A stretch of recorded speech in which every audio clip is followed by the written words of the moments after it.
वंदे मातरम कर्मचारियों, चुनाव से संबंधित इस वीडियो की श्रृंखला में आज हम मतदान अधिकारी द्वितीय यानी PO2 के जो भी कर्तव्य होंगे, क्या कार्य होंगे, उनके संबंध में चर्चा करेंगे।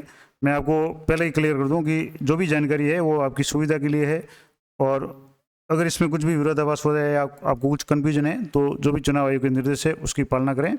और चुनाव आयोग द्वारा समय समय पर जो भी अपडेट आती है उसके अनुसार हो सकता है कुछ आगे बदलाव हो जाए, लेकिन अभी तक जो ऑथेंटिक जानकारी है वो मैं आपको देने का प्रयास कर रहा हूँ, जिसमें मैंने पिछले 2 वीडियो में पीठासीन अधिकारी यानी PRO के क्या कर्तव्य होंगे, मतदान के दिन क्या क्या काम उनको करने हैं।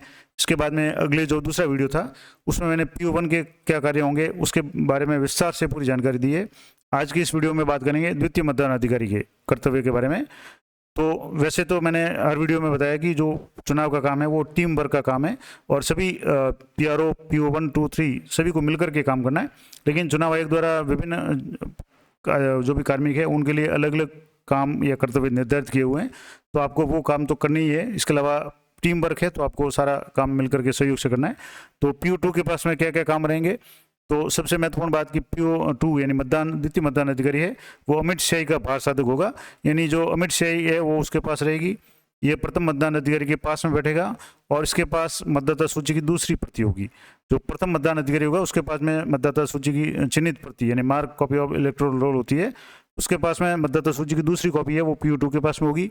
उसके पास में अमिट स्याही होगी, जो मतदाता की अंगुली पे लगाना है, उसको किस अंगुली पे लगाना है, क्या क्या नियम है उसके लिए मैं इसी वीडियो में बताऊंगा। इसके अलावा इसके पास में मतदाता रजिस्टर जो 17 क या 17A, कई जगह 17 क लिखा हुआ है, कई जगह 17A लिखा हुआ है, तो दोनों एक ही बात है।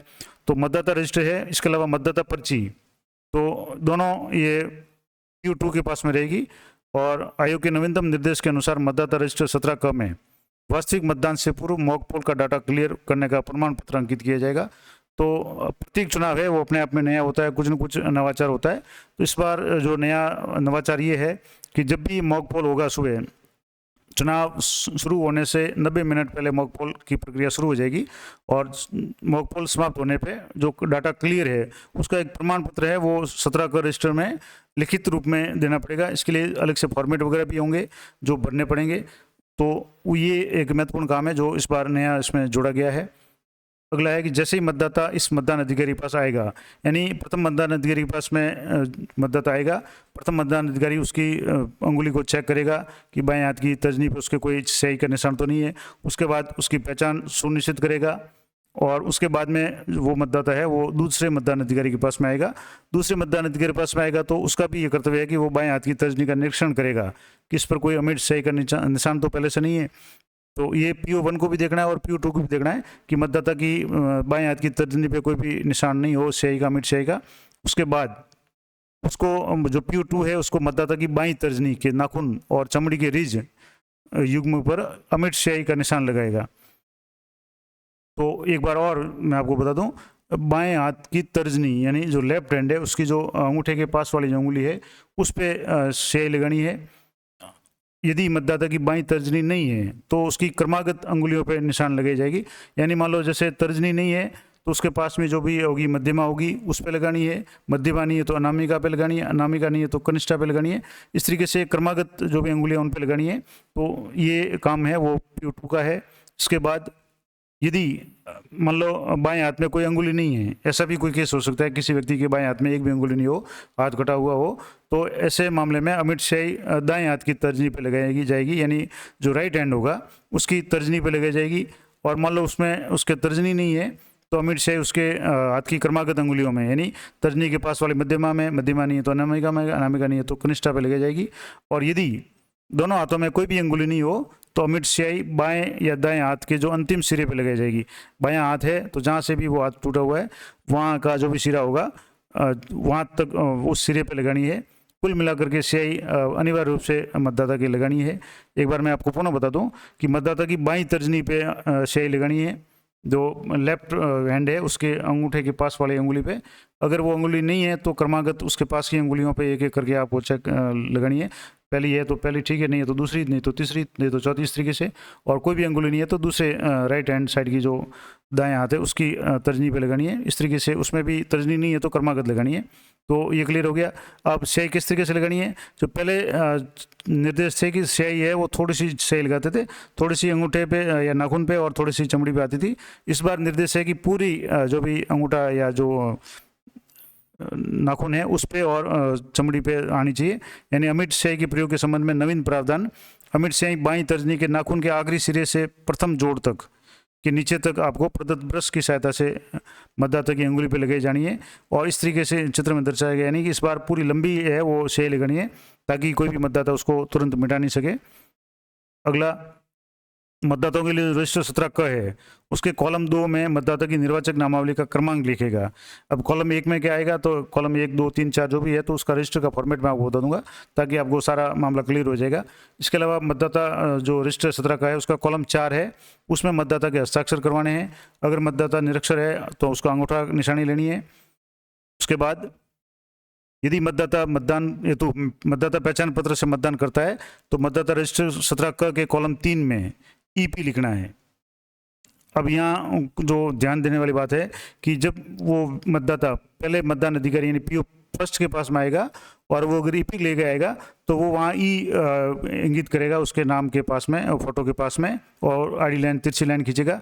लेकिन मतदाता जब PO2 के पास में आएगा तो मतदान रजिस्टर में PO2 है वो ई की जगह ईपी लिखेगा, यानी कैपिटल लेटर में ईपी लिखेगा।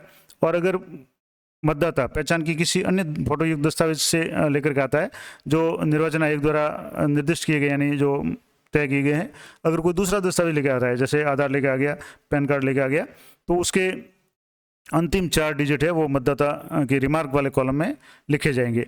अगर ईपी लेके आ रहा है तो ईपी लिखना है, और ईपी के अलावा अन्य कोई लेके आ रहा है तो उसका एक तो क्रमांक लिख दें, जैसे लास्ट के 4 डिजिट, जैसे मान लो आधार लेके आया तो आधार लिख दें, आधार है, और उसके बाद में 4 जो लास्ट के डिजिट है 3, 5, 7, 1 या 1, 2, 3 जो भी उसके डिजिट है वो 4 अंक उसके लिखने हैं। और मतदाता का हस्ताक्षर का आशय है कि मतदाता का नाम और उपनाम है, केवल निशान नहीं। यानी ये भी सुनिश्चित करे कि जो भी मतदाता साइन करे वो पूरे साइन करे, उसको कहे कि पूरे साइन करें। अगला है कि यदि मतदाता अपना अंगूठा लगाता है तो मतदाता के बाएं हाथ का अंगूठा लगवाना है, यानी उसके बाएं हाथ की तर्जनी पे स्याही भी लगानी है, और उसका जो अंगूठा है अगर कोई निरक्षर है तो उसको अंगूठा भी बाएं हाथ का लगाना है। अब वही बात हुई कि अगर बाएं हाथ नहीं है तो दाएं हाथ का अंगूठा लगाना है। अगर मान लो दोनों अंगूठे नहीं है तो बाएं हाथ की जो भी अंगुलियां हैं उनकी छाप ले लें, और अगर बाएं हाथ की अंगुलियां नहीं है तो दाएं हाथ की अंगुलियों की छाप लेनी है। और अगर मान लो दोनों हाथों की अंगुलियां नहीं है तो ऐसा कोई व्यक्ति होगा तो वो दिव्यांग होगा, तो अगर वो उसको कुछ साथी लेकर के आ रहा है तो उसके साथी के हस्ताक्षर या अंगूठा निशानी है वो लेनी चाहिए। तो कुल मिलाकर के उस कॉलम में मतदाता के साइन या अंगूठा का निशान करना अनिवार्य है।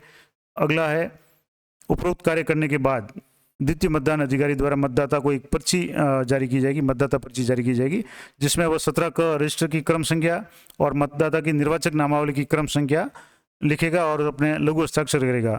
मतदाता सूची का पर्ची का कैसा फॉर्मेट होगा वो भी आपको बता दूंगा। अब जो मतदाता पर्ची PO2 जारी करेगा उसमें एक तो उसकी क्रम संख्या जो लगातार चलेगी 1, 2, 3, 4, उसके बाद में उस वोटर का नाम मतदाता सूची में किस क्रम पे है, जैसे वो 55 नंबर क्रमांक वाला जो वोटर पहले आया है तो वहाँ एक में तो क्रम संख्या 1 आ जाएगी, दूसरे में उसमें जो निर्वाचक नामावली की क्रम संख्या 55 आ जाएगी, और नीचे वो अपने लघु हस्ताक्षर करेगा। तो ये काम यानी 3 जो महत्वपूर्ण काम है। पहला काम है जो स्याही लगाना, यानी जो स्याही का भार साधक होगा। उसके बाद में मतदाता का रजिस्टर है यानी 17 क है उसको मेंटेन करना, उसमें इसकी एंट्री करना, मतदाता की क्रम संख्या लिखना, उसके अलावा उसकी ईपी है तो ईपी लिखना, अन्य दस्तावेज है तो उसके 4 क्रमांक लिखना, और मतदाता से हस्ताक्षर करवाना। ये करने के बाद में तीसरा काम उसका जो महत्वपूर्ण काम है कि वो पर्ची जारी करेगा। वो पर्ची है वो मतदाता को देगा और मतदाता उस पर्ची को ले जा करके PO3 के पास में जमा करेगा। PO3 उस पर्ची के आधार पे वोट है वो जारी करेगा कंट्रोल यूनिट पे, और मतदाता है वो कंपार्टमेंट में जाकर के अपना मतदान करेगा। तो ये पर्ची या मतदाता रजिस्टर कैसा होगा उसका भी आगे मैं आपको बता दूंगा। तो मतदाता रजिस्टर है वो इस तरह का होगा, प्रारूप 17 क और 17A जो भी है। और इस तरीके से सबसे पहले उसमें लोकसभा या राज्यसभा विधानसभा जो भी निर्वाचन है उसके नाम आ जाएंगे, मतदान केंद्र की क्रम संख्या और उसका संख्या अंक आ जाएगा, निर्वाचक नामावली की भाग संख्या वगैरह ये आ जाएगी। अब इस तरीके से मतदाता रजिस्टर उसका एक फॉर्मेट होगा जिसमें 5 कॉलम बने हैं। पहला कॉलम है क्रम संख्या का जो 1, 2, 3, 4 से लगातार चलेगा। उसके बाद में निर्वाचक नामावली में निर्वाचक की क्रम संख्या यानी जो वोटर आ रहा है उसकी वोटर लिस्ट में क्या क्रम संख्या है। जैसे मान लो 55 नंबर का वोटर आया तो यहाँ जो PO2 है वो 55 लिखेगा। उसके बाद में निर्वाचक द्वारा अपने पहचान के सबूत में प्रस्तुत दस्तावेज का ब्यौरा। दूसरे नंबर पे अगर मान लो कोई मतदाता है वो EP कार्ड लेकर आया है तो द्वितीय मतदान अधिकारी यहाँ EP लिखेगा।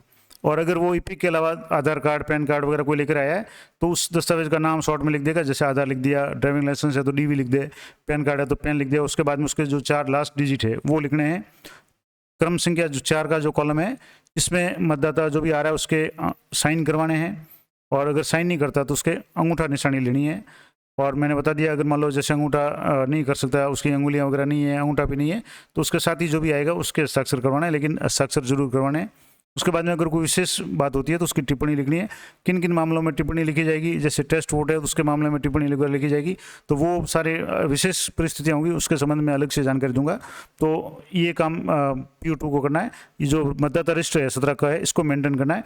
तो जितने भी मतदाता आएंगे वो सारे इस क्रम में आएंगे, और इसी क्रम में PO1 के पास से PO2 के पास में आएंगे, और यहाँ से मतदाता रजिस्टर में उसके सारी एंट्रियाँ हो जाए, जिसमें क्रम संख्या लिख दे, जो मतदाता सूची की जो पर्ची लेकर आया था उसकी क्रम संख्या।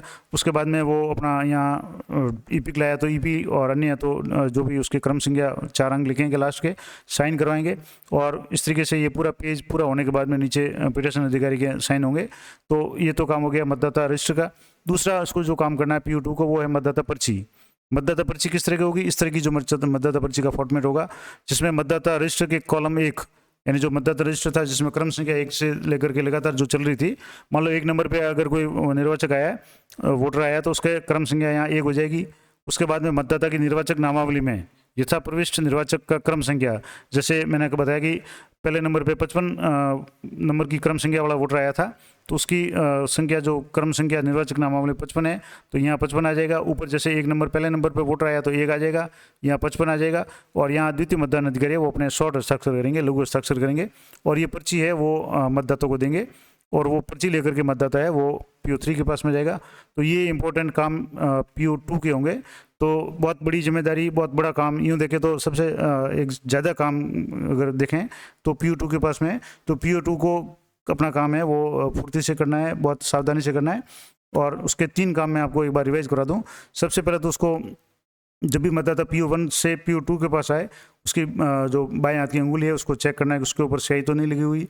उसके बाद उसकी पहचान वैसे PO1 ने स्थापित कर ली, सुनिश्चित कर ली, तो उसको उसके स्याही है लगानी है, अमिट स्याही उसके बाएं हाथ की जो भी तर्जनी उस पर लगानी है।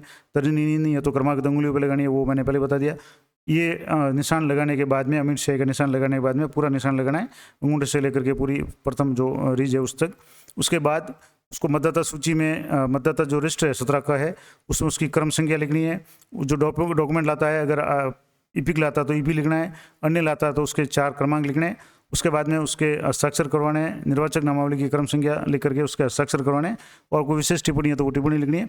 उसके बाद में उसको पर्ची जारी करनी है। पर्ची में भी 3 जो कॉलम है, जिसमें पहली कॉलम है वो मतदाता रजिस्टर की क्रम संख्या जो लगातार चलती रहेगी 1 2 3 4 से लेकर के। दूसरी जो उसमें है वो वोटर लिस्ट में उस मतदाता का नाम किस क्रम संख्या पे है, जैसे 55 है तो 55 लिखना है। उसके बाद में वो अपना हस्ताक्षर करेगा, और वो सही हो गई, मतदान रजिस्टर पर साइन हो गए, उसको पर्ची बनाकर दे दी। ये सारा काम करने के बाद में मतदाता है वो PO3 के पास में जाएगा। PO3 वो पर्ची लेकर के आगे का काम करेगा। तो ये पूरी जानकारी मैंने बता दी इस वीडियो में कि PO2 के क्या क्या कार्य होंगे, द्वितीय मतदान अधिकारी के क्या काम होंगे। इसमें जो भी लेटेस्ट जो नियम है उसके अनुसार मैंने बताए हैं। फिर भी मैं आपको एक बार दोबारा बता दूं कि चुनाव आयोग द्वारा समय समय पे नवाचार किए जाते हैं, नए नए अपडेट आते हैं, नए नए निर्देश जारी किए जाते हैं। अगर कोई नया निर्देश आया तो मैं आपको सूचित कर दूंगा, कृपया चैनल पर बने रहें। और अगर आपको इसमें कुछ भी कन्फ्यूजन है तो कृपया जो चुनाव आयोग के नियम हैं उनकी पालना करें, निर्वाचन अधिकारी या जो भी कर्मचारी है उनसे राय ले लें। और अगर कोई इस संबंध में कमेंट करना चाहे तो कमेंट करें।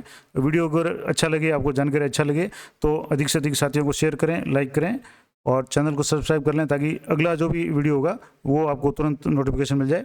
अगली वीडियो में मैं आपको आदर्श बूथ किस तरीके से होगा, जो स्पेशल केस होंगे, चुनौती के केस होंगे, टेंडर वोट होंगे, टेस्ट वोट होंगे, उन सब के बारे में विस्तार से जानकारी दूंगा।